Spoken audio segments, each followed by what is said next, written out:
నేను ఈరోజు సాంబార్ ఎలా పెడతారో చెప్తున్నాను.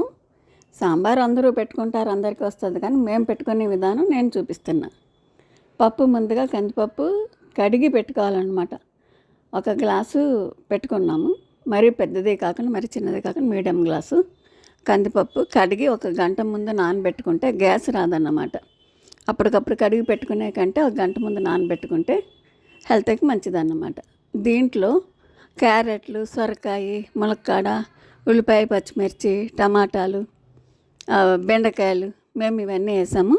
ఇంకా కావాల్సిన వాళ్ళు దోసకాయ, గుమ్మడికాయ ముక్క, బూడిద గుమ్మడికాయ ముక్క అట్లాగా మనకి పులుసులోకి పనికొచ్చి అన్నీ వేసుకోవచ్చు అన్నమాట. ముందుగా మేము ఏం చేసామంటే అవన్నీ కట్ చేసి పెట్టుకున్నాము. తర్వాత ఈ తాలింపు వేస్తున్నాం అన్నమాట. తాలింపు ముందుగా ఆవాలు చిట్టుపట్టమని ఆగాలి. ఆవాలు వేగినప్పుడు కొంచెం తర్వాత జీలకర్ర, మినపప్పు, కొంచెం మెంతులు, ఎనమిరపకాయ, కరివేపాకు అన్నీ వేసాం.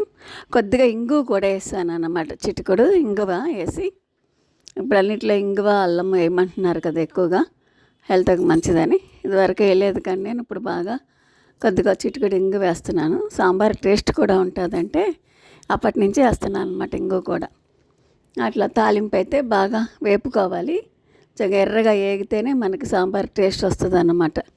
ఒకసారి తాలింపు వేస్తున్నాను, మళ్ళీ లాస్ట్లో కూడా వేస్తున్నాను అన్నమాట. అందుకని ముందుగా తాలింపు వేసుకొని ఆ కట్ చేసుకున్న ముక్కలన్నీ ఇందులో వేసుకుంటాం అన్నమాట. బాగా ఎర్రగా వేగిన తర్వాతే తాలింపు బాగా వేగిన తర్వాతే ముక్కలన్నీ వేసుకోవాలి. ఉల్లిపాయలు, పచ్చిమిర్చి, అదా కొంచెం దొండకాయ కూడా 4 ముక్కల కింద చీరుకోవాలి. బెండకాయ అయితే కొంచెం 1 ఇంచు ఉన్నట్టు కట్ చేసుకోవాలి. మరి చిన్నగా అయితే పేస్ట్ అయిపోతాయి. నేను ఇవి విడిగానే ఉడకబెట్టుకుంటున్నాను అన్నమాట. ఉల్లిపాయ కూడా 4 ముక్కల కింద చీరుకోవచ్చు. మునక్కాడైతే వేళ్ళంత ఉండేలాగా అట్లాగా అన్ని ముక్కలు సాంబార్లోకి విడిగా ఆ నూనెలో వేసి తాలింపులు వేసి కొద్దిగా మగ్గనిచ్చి, కొంచెం ముందుగానే పసుపు అయితే కొద్దిగా చిన్న స్పూన్తో వేసాము, 1/2 స్పూను. సాల్ట్ అయితే 2 స్పూన్లు. ఇది సాంబార్ కదా, కాస్త ఎక్కువే పడుతుంది. మళ్ళీ చూసుకొని కావాల్సిన వాళ్ళు వేసుకోవచ్చు. మనం తర్వాత కూడా కొద్దిగా వేసాను. ముక్కలు ఎక్కువ ఉంటే, సాంబార్ ఎక్కువైతే కొంచెం కారం, ఉప్పు కూడా ఎక్కువ పడతాయి. తర్వాత కారం కూడా వేసుకున్నాము. పసుపు, కారం, ఉప్పు ఇందులో వేసేసుకున్నాక 2 గ్లాసులు నీళ్ళు పోసి విడిగా ఉడకనిచ్చాను అన్నమాట. ఉడికిన తర్వాత ఈ లోపల పప్పు 2 విజిల్స్ రానిచ్చేస్తే 3 విజిల్స్ రానిచ్చాను. 2 గ్లాసులు నీళ్ళు పోసుకుని బాగా ఉడకనిచ్చుకోవాలి. ఇది ఒక నిమ్మకాయ అంత చింతపండు రసం పిండి పోసామన్నమాట. ఇందులో కొంచెం పులుపు కూడా ఉంటే బాగుంటుంది కదా. కొద్దిగా 1 స్పూను, అంటే ఆ స్పూన్ అంత చిన్న బెల్లం ముక్క కూడా వేసామన్నమాట ఇందులోకి. సాంబార్కి పులుపు చింతపండు వేసినట్టు కొంచెం చిన్న బెల్లం ముక్క వేస్తే బాగుంటుంది అన్నమాట. చిన్న బెల్లం ముక్క వేసి తర్వాత పప్పు ఉడికిపోయింది మెదిపి వేసామన్నమాట. ఇందులో పప్పు వేసుకొని లాస్ట్లో కొంచెం నీళ్ళు కూడా పోసి వేసుకొని మళ్ళీ కొద్దిగా కారం, ఉప్పు కూడా యాడ్ చేశాను టేస్ట్ చూసి.